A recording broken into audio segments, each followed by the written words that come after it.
And now back to Around the Kit with Joe Gansas. Guys, we are back. 646-787-8027. Frankie Banali, any minute. Just waiting on him, and should be a great guest. Got a great show tonight. Guys, I see my first guest on the line. I'm going to play a little great solo from this great drummer, and then pick up the great Frankie Banali.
Now back to Around the Kit with Joe Gansas.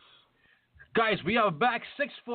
646-787-8027. Just as solid as they come in the world of drumming for 30, 40 years. It gives me great pleasure to welcome to Around the Kit the legendary Frankie Banali. Frankie, Joe Gansas, Around the Kit. What's up, brother? How you doing, Joe, man? Nice to chat with you. Oh, it's my pleasure, Frankie. Thank you, man, for giving me some of your time. How you doing tonight, brother? No complaints. I've just been sitting here. Even on Sundays, I'm working on business. So I just finished. I just closed up shop for the Sunday. Great, man. I can't appreciate you. Appreciate you so much over the years. Just a huge fan and great stuff. I want to go back a little bit. We're pretty much neighbors, bro. I live in Staten Island, New York. You come from Queens. Take me back a little bit. You're born in the early 50s. What was going on with Frankie Banali in Queens, New York, as far as wanting to play the drums?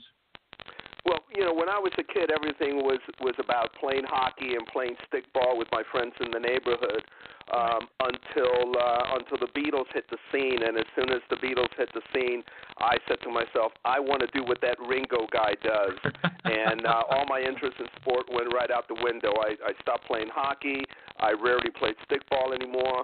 And there used to be a music school called the Bella School of Music on Broadway in Astoria, and I started taking lessons there.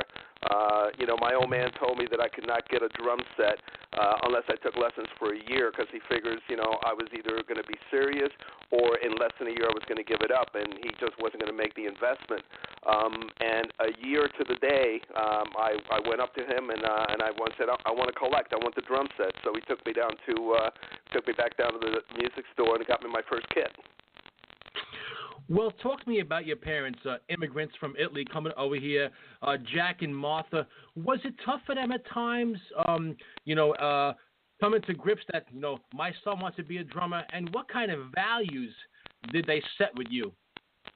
Well, parents always want their children to do something that's considered something reliable, that they're going to be able to earn a living for the rest of their lives and take care of themselves and their families. And being in the music business really isn't one of those things. There's a very small percentage of people that actually have any hit value or marquee value, and even then sustaining it for anything more than a short period of time is difficult. So on the one hand, they didn't think it was the best career choices for me, but on the other hand, they believed enough in me that if that is something I wanted to do, then possibly I could make it work. So they always supported me, even though they always wanted me to have something else in my back pocket just in case things didn't work out. Was it a sad time in your life when your father passed away? He didn't get a chance to see any of your success. Is that something that still bothers you in a way? Well, it was unfortunate that he passed away before I actually was successful in the music business. Right. But I have to say, not long before he passed away, I had done a little session. My parents had moved.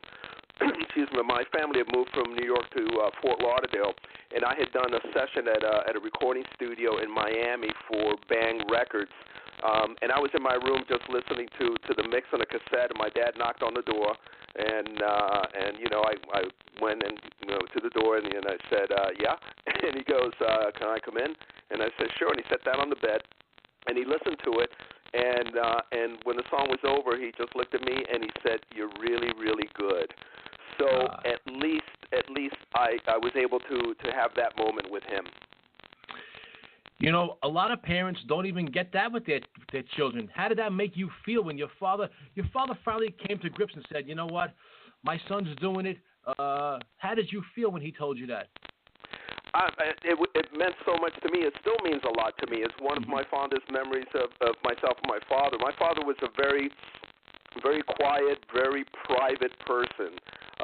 So he was not a person that handed out compliments like some people do, a dime a dozen. When he said something, it was meaningful, and that was very meaningful to me. Like I said, it was a wonderful moment. Even when I tell you about it, I actually see it in my mind's eye, just in my old bedroom in Fort Lauderdale. Well, you just said to me, you just said your father wasn't a bullshit artist. He didn't just tell somebody. When he said something, he meant it. Listen, one look from my old man, and if it was the wrong look, you left the county, okay? Listen, I know the look, Frankie. I live in Staten Island, bro. I know the look. Guys, I know you do. That's why when I tell you, I know you know exactly what I'm talking about. Good stuff, brother. We're talking to the legendary Frankie Banali, guys. 646-787-8027. Your mother, Martha, she got some of your success, even though she passed away in 1990. How was it for her, coming to grips with everything? Well, she was the most supportive parent a child could ever have asked for. She was always, excuse me, she was always in my corner, and she believed in everything that I did. And so it was really nice to have that kind of success, because I was able to pay off her house, get her a new car, washers and dryers, anything she needed. I'd still go home and paint the house for her and things like that. Right. So it was really great, and I remember that in 1983 we were opening up at this point. We were opening up for Iron Maiden, and we played a place in Fort Lauderdale called the Miami Hollywood Sportatorium, and I got her like the best seats. It was like 4 rows back center, and it was great. She was standing on the chairs along with the rest of the audience, and it was really, really wonderful. So she did get an opportunity to see her boy do good. You know, Frankie, I know so many drummers you respected. You love Buddy Rich, Simon Phillips, Dennis Chambers, Vinnie Cagliolita, Terry Bozzio. But even in that little solo, I mean, it's pretty much we know who the guy is in your life. Is it John Bonham? No question about it. I mean, I learn from every single drummer that I've ever seen or heard, every single drummer that picked up sticks. But the one drummer that's made the most impact in my life and my drumming is the late great John Bonham. There is no question about it. I don't hide it. I don't try to pretend that it's coincidence. It's not coincidence. It's by design. Having said that, I can tell you though that one of the drummers that made a lot of impact also in my drumming is Carmine Appice. Mm-hmm. So he's and it's really funny because before I saw Led Zeppelin, the first time I saw them of many times was on their first tour. It was near the very end of the tour. My parents had already moved to Fort Lauderdale. And I go to see them at a little place called The Image, a little club in Miami that was a converted bowling alley. And I walk in and I see this drum set on stage, and the drum set is exactly the same as the drum set that I already owned that I had bought in 1968, and this is 1969. So when I saw that, I said to myself, I think I'm on the right path. Yeah, bro. And listen, why hide it, Frankie? It's not to be ashamed of. You sound like Bonham. You play like Bonham. I wish I did. It's nothing to be ashamed of. It's a great thing to have, you know. Oh, I'm not. No, trust me. Yeah. I'm not ashamed of it by any stretch of the imagination. Mm-hmm. And I'm always flattered when anybody makes even the smallest of comparison or the smallest connection between what John did and what I do. It's one of the greatest compliments. Again, you are the sum of all your heroes. Mm-hmm. Yeah. Frankie, tell me what makes Charlie Watts so special? Charlie Watts and Ringo Starr are the two drummers that taught me to play songs. Mm-hmm. That has always been really, really important to me. Playing the drums is secondary to me as to playing a song, and those were the early roots for me of learning what to play and what not to play, where not to hit a crash cymbal. Have that pocket, have that backbeat. Those are the guys. Ringo, because incredibly creative and imaginative, just using the 4-piece kit with the Beatles, that ran the gamut of musical style and diversity. And then you take Charlie Watts, who's the king of the backbeat and that pocket thing that he does so well. There's no other drummer that could do what Charlie does with the Stones. I mean, Mick Jagger depends on him, and Charlie Watts Keith Richards depend on Charlie Watts to do what he does because he makes them great. So that's the reason I love those two guys so much. Well, Frankie, you just mentioned two of the greatest guys that keep a song going. Talk to me about some of today's drummers. Even though they're very, very talented, what do you see in today's drummers that you would like to see, more of them do? I think some of them have a lot of talent, Frankie, but if I'm being honest, they don't get it. Well, I mean, I'm no expert on the subject, but I can tell you that the difference between drummers of my generation and before my generation is that we had the opportunity. At the time, we didn't think it was an opportunity because it was a lot of hard work, but we had the opportunity to play 3, 4, 5, sometimes 6 45-minute sets a night, in cover bands.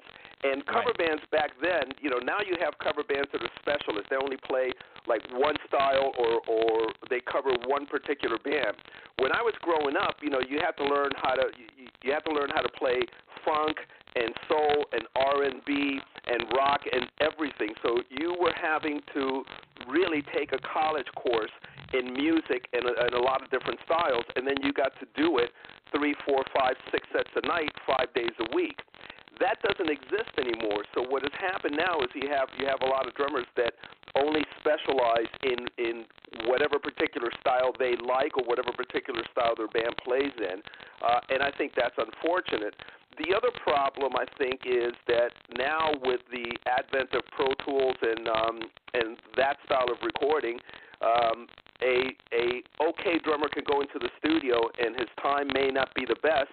Oh well, they auto-correct the time, and the feel isn't right. Well, they move some of the beats around, and then they go back and listen to the stuff, and they think they're just golden. They're unbelievable, but it's really the technology that has taken over for the lack of schooling, for lack of a better term. Frankie, I can't tell you. You just struck a nerve. The goosebumps are going. This copy and paste, I cannot stand it. Because what you're doing, Frankie, you are actually, brother, lying. Well, I don't even. I look at it from a different perspective. I'm a real economical person, and the way I look at it is, it takes less time to cut a whole entire drum track than it is to sit there and have somebody cut and paste and move this beat and move that around and do that. That it takes so much longer than actually just cutting the track again. And I'm really organic about what I do. When I go into the studio, it's the same thing that I try to do when I'm using my own kits live. No hole in the kick drum head, no dampening. Right. There's nothing inside that bass drum but air.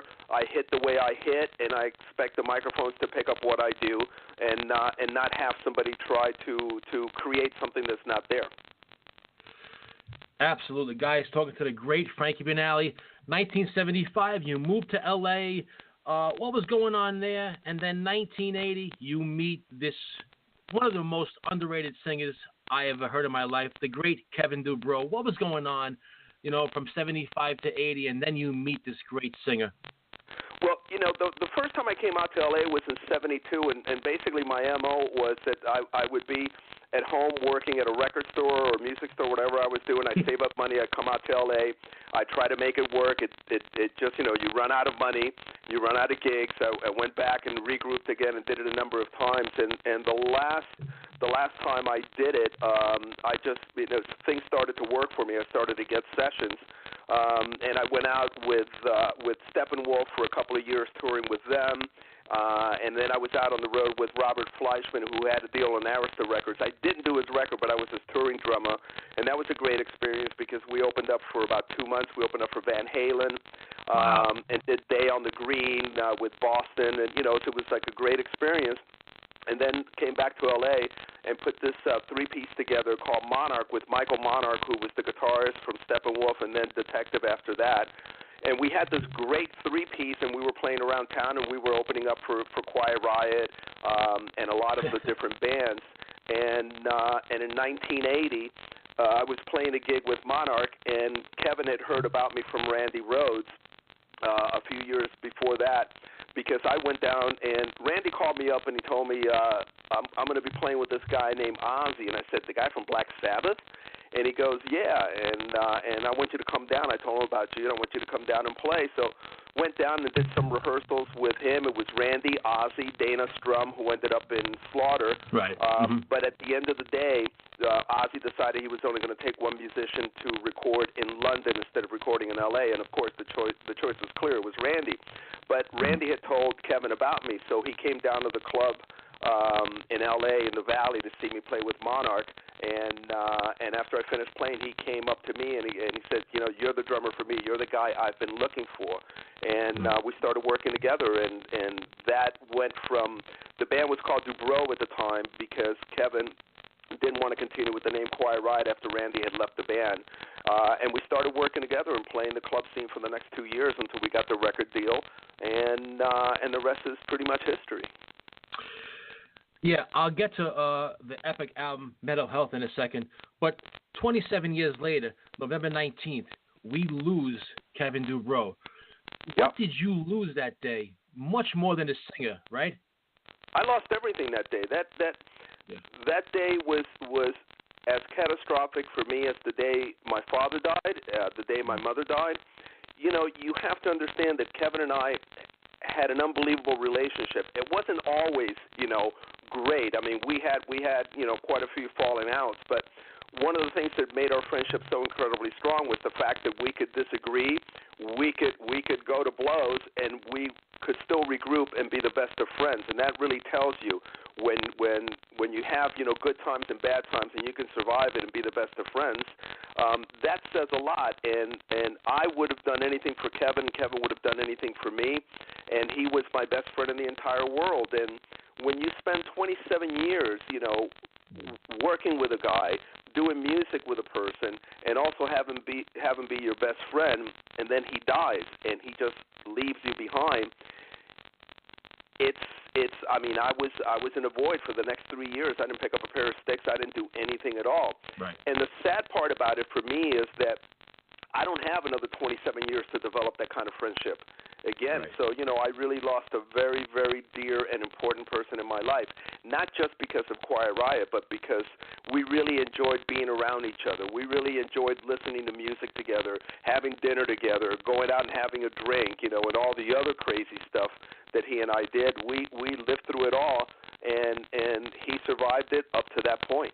And it's a huge loss. Yeah, you know, and we're talking to the great Frankie Banali, everybody. You mentioned Kevin, and you hear the passion. You mentioned the dark times. I think sometimes with a relationship with any kind, female, band member, work, I think it's the dark times that really make us closer, no? Well, you know, two of the most difficult things that I had to deal with in my life was in 1987 having to agree to fire Kevin because of his personal life choices he was making at the time, and Right. the second one was having to say goodbye to him the day that we laid him to rest. You know. Absolutely, absolutely. Let's talk about this epic album, and it's the best way to put that epic album. 1983, 33 years ago, it comes out, and I was 14 at the time. Metal Health. What is going on, bro? You know, it's an interesting phenomenon. We recorded the record. It came out in March 17th of '83. We recorded it in 1982. And when we were done with the record and we were listening to the mixes and all that, we thought it was great. We just didn't think anybody else was going to agree with us, because if you look at the records that were popular and the records that were having hits on the charts, there was nothing like what Metal Health was. So we really didn't know if anything at all was going to happen. We were just thrilled that we actually got to the point where we got a record deal such as it was, and that we actually did a great record together, and it got released, and it was amazing to see the process. I mean, and it didn't happen overnight, because when the record came out, we were still slugging it out in the trenches, playing clubs, and then we were fortunate enough to start opening up for some of our favorite bands, Scorpions, ZZ Top, Iron Maiden, Black Sabbath, you know, so it was an amazing experience to do that, and then watch the record climb the charts and jump over Michael Jackson. Who does that? Jump over the Police, one of the most popular bands in the early 80s. And guess what? This little band from L.A. managed to do that, and it's incredible. It's still incredible. I still sometimes find it hard to believe that it actually happened, but it did. The first heavy metal album to reach the top spot on the Billboard 200, Metal Health. Just great stuff. We talked about Kevin, you know, Metal Health. Great songs in that album. And then we hear Come On Feelin' Noise. And the beginning, you know, we're drummers, very easy drum part. But was it a very easy drum part to come up with? You know, it almost happened on its own. What happened is we were in the studio. Well, let me back up a bit. It wasn't our idea to do Come On Feel the Noise. Our producer wanted us to do it because he felt that Kevin's voice was very similar to Noddy Holder, the singer from Slade. So, you know, he's the one that was pushing for us to do that song. I didn't care one way or another whether we did it or not. Kevin was pretty adamant that he did not want to do it. He wanted it all to be original material. So we hatched this plan that we were going to tell the producer that we were rehearsing the song, but we never actually rehearsed the song. We never played that song before we went into the studio. So the producer would call rehearsals, and his focus was, are you working on Come On Feel the Noise? And we said, yeah, sounds great.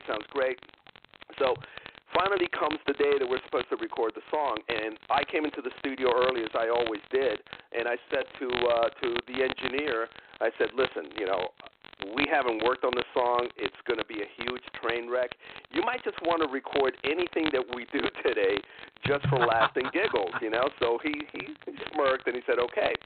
So we're in the studio, and I'm sitting there behind the drums, and Rudy's sitting in front of me to my right, Carlos to the left, the producer to the left of Carlos, and Kevin is sitting in the back corner in the live room just giggling away, And, there's discussions of how we're going to do it, how we're going to start it, and, nobody had a clue because we haven't worked on it. So finally, I just started playing that beat. Out of nowhere, just started playing that beat. And I gave it enough time because, again, I was used to listening to drummers like Ringo and Charlie Watts. I gave it enough time for what vocals ended up being at the front of it.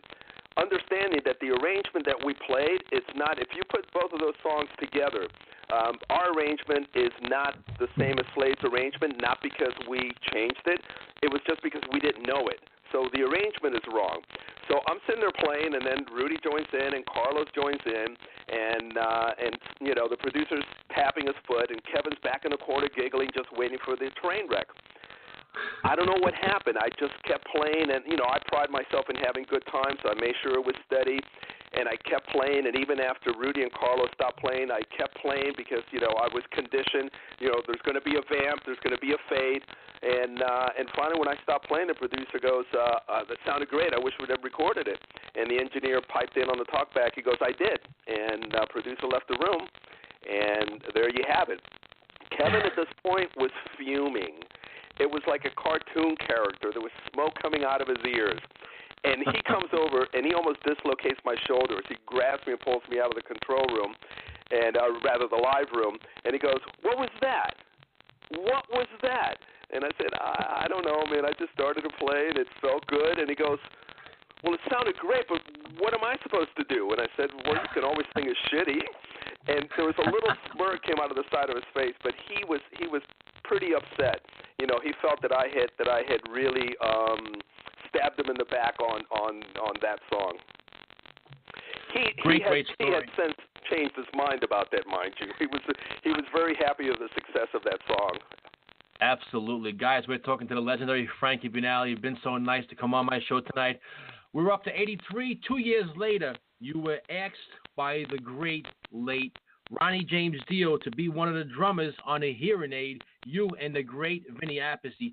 How did it make you feel, Frankie? Did you say to yourself, I'm here, I made it?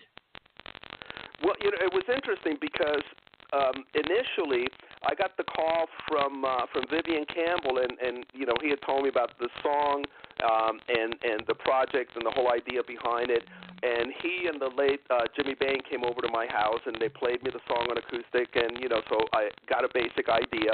But at that point, they weren't really sure if the project was going to happen, what the timeline was going to be for recording and all that. They just wanted to know if I would be interested in playing on it. And, of course, I was incredibly flattered because I was going to have the opportunity to play alongside Vinny, who's a great drummer, and essentially be in Dio for a day. So I said, yeah, whenever you need me, just let me know. And as it turned out, I got the call about coming into the studio when I was on tour in South America with Quiet Riot, and it just worked out that I got home the day before the session. So literally on 4 hours of sleep, I went down to Sound City Studios and got together with Ronnie, who dearly loved one of the greatest people. Everybody knows what a great singer he is, but he was equally as great as a person. And to be in that studio in this creative process with all the guys in Dio and Ronnie and all, it was amazing. It was so much fun. Ronnie got a little testy with me and Vinny, because what happened is there's that little section at the end where Vinny and I trade fours.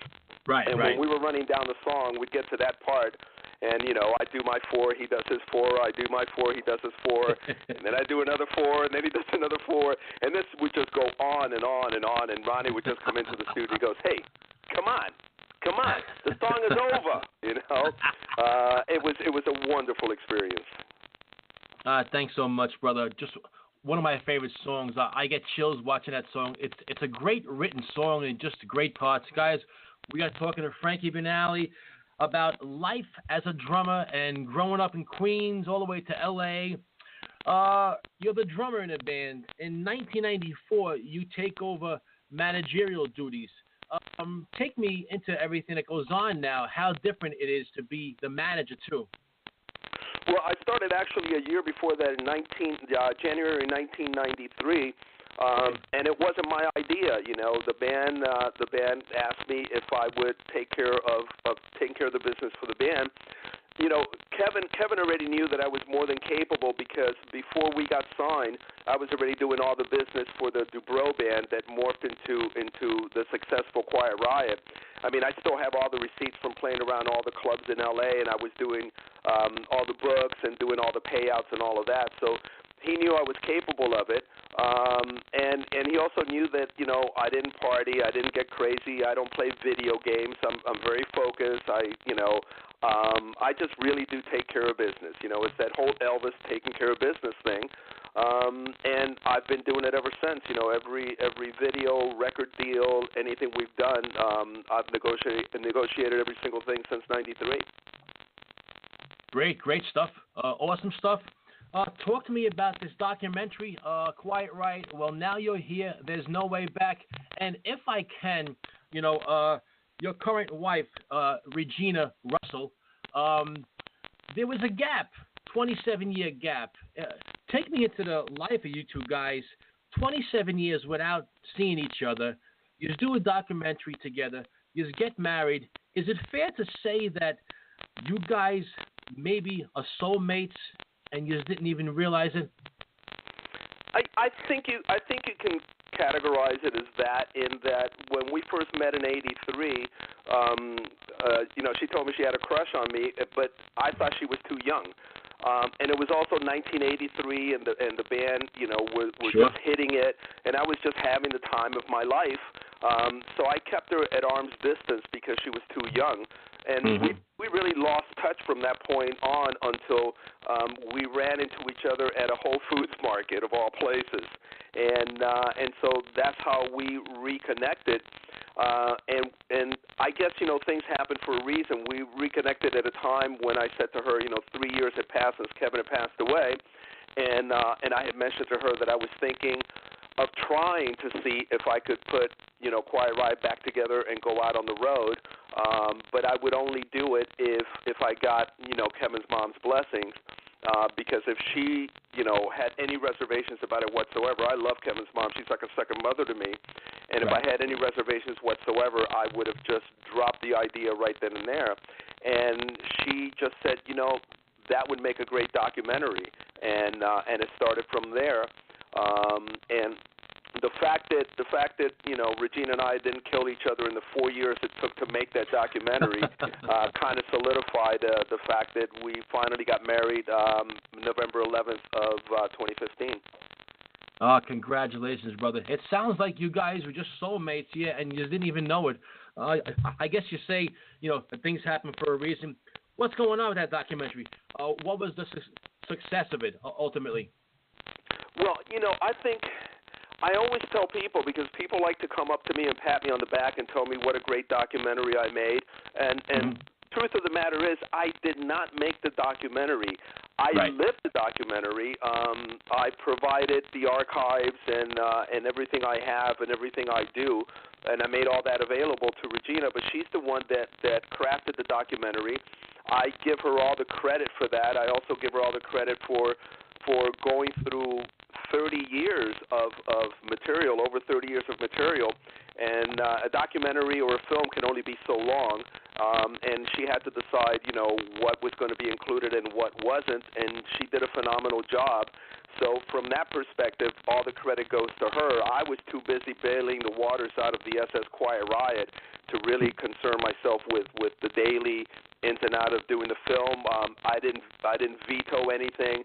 I didn't restrict her. There's things in the film that I'm uncomfortable with, but I accept it because that's reality and that's the way it was happening. And one of the wonderful things about it is that you don't have to like Quiet Riot. You don't have to like this genre of music.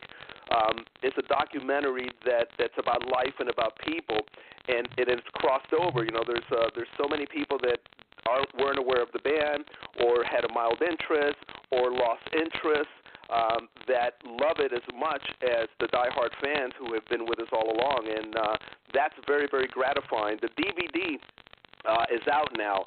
The great thing about the DVD is that it's got over an hour's worth of bonus features that weren't included on the theatrical release purely because of time. So if you want to pick that up, you're going to get some extra stuff, some bonus stuff there. Great stuff, Frankie. You just said you don't have to like Quiet Riot. My show's the same way. I have people all over the world tell me they love my show, and I say, oh, how long you playing? Oh, I don't play drums. My show is about drums in life, and I can feel what you're saying, Frankie. I try to tackle drums in life, and people who don't play drums love my show. Guys, we've been blessed to talk to the great Frankie Banali. Talk to me about your art. And I love it, bro. Talk to me about my favorite piece, an old song, "Wild and the Young." Yeah, when I was approached by Scene 4 to do the collection is based around rhythms and an individual's art and craft, and so we went in and it's a very surreal thing because I didn't want to just, play solos and have that captured onto the canvas. I wanted it to be more personal, and I picked songs that were very personal to me, not just Quiet Riot songs. There's a Wasp song that's included, a Billy Idol song that's included, and essentially all the rhythms and the stroking that I do is what's created on those canvases, much in the same way a traditional artist strokes with the brush on the canvas. So it was a lot of fun, and it's amazing. It's amazing how the images, some of them have a very strong connection with the title of the songs that I played when the art was being captured. Great stuff. Frankie, what's going on now with you and music? What are you doing? What can we expect? What's coming up? Touring hard. I just got back from Chicago day before yesterday, getting ready to leave to go up to Canada on Thursday night. We have a festival to do there that we're headlining on Friday, and everything is great in Quiet Riot world. I mean, I'm really, really, really lucky and blessed to have the guys that I'm working with. Chuck Wright on bass, who's been part of the fabric of Quiet Riot for decades on and off, and Alex Grossi, who everybody considers kind of like the new guy, and he's been in the band for over 10 years. And for the last 3 years, we've had Jizzy Pearl from Love Hate singing with us, and it's going great. I mean, I've got dates on the calendar right now into December of this year, and actually a couple of dates already booked for 2017. We've got some festivals that we're headlining in Europe, and everything is great. It's a hard-working band, and it's what Quiet Riot has always been. Quiet Riot has always been more about bringing the music to the public than it has been about the recording. Absolutely, brother. Great stuff. Frankie, finish this sentence for me. Drums is... That's it? That's it. Drums is what to you? Everything. Great. I mean, I hear a drum pattern, a drum rhythm in anything that I hear. I hear people walking and I hear a pattern. I hear rain falling and I hear a pattern. It's not what I do, it's who I am. It's always been that way, and I think, I like to think that when my final day comes, you're going to hear me tapping from the inside out. Great stuff. And I got to say this: if If Quiet Riot is anything, and it's been so much over the years, Quiet Riot is Frankie Banali. And I can't thank you enough, brother, coming on my show. Been a fan since early 80s and just continue to follow you and everything. Frankie, at the end of my interviews, I ask my guests one question, and their answer is that, an honest answer. Frankie, on a scale of 1 to 10, brother, rate this interview. I will give it a 10, not because you're on the phone and because you're so nice, but because you asked a lot of questions that I don't normally get asked, and those are my favorite kinds of interviews because, you know, you can't help but be asked the same questions by the same people because they have the same curiosity, and because this is centered around drumming, which is one of my favorite subjects.